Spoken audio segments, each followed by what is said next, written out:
Hi, I'm James, and my topic is special needs groups and disasters. Um, the first thing to really go over with this kind of a topic is providing a definition.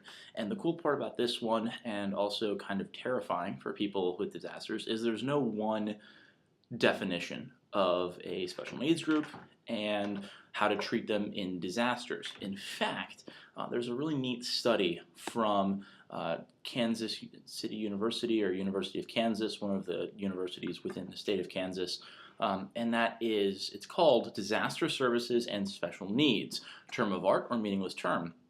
And what they basically establish is that there are tons of ways to define special needs groups, to identify them, and there are a ton of different ways to try and deal with these people.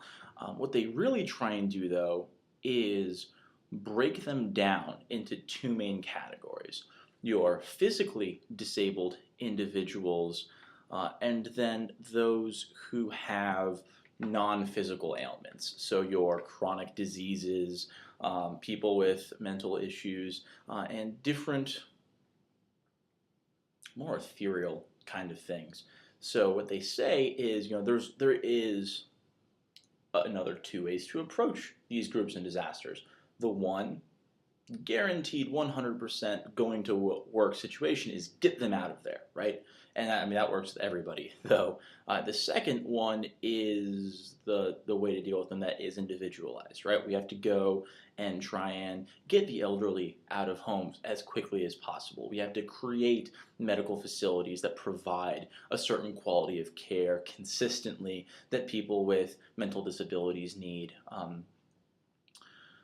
And this topic's actually very personal to me. I'm a type 1 diabetic, and living in South Florida, you always had that issue. If a hurricane hits, well, where do I get my next insulin fix from?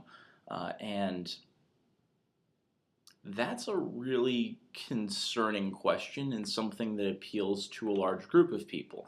I remember being just diagnosed, and then Hurricane Katrina hit, and we were okay.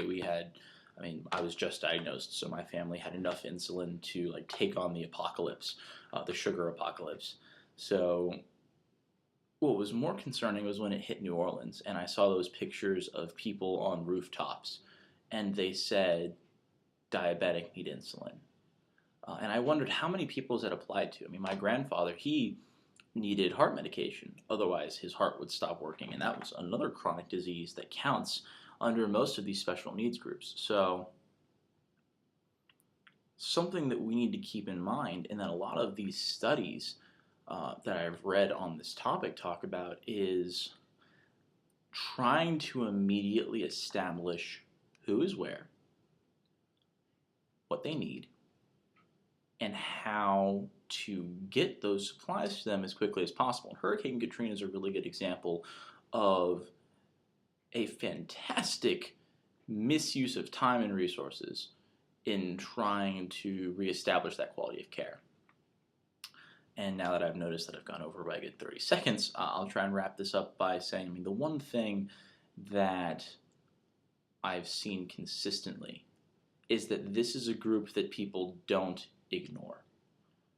And because of that, because so many people put time into trying to figure out what's happening and how to help these people,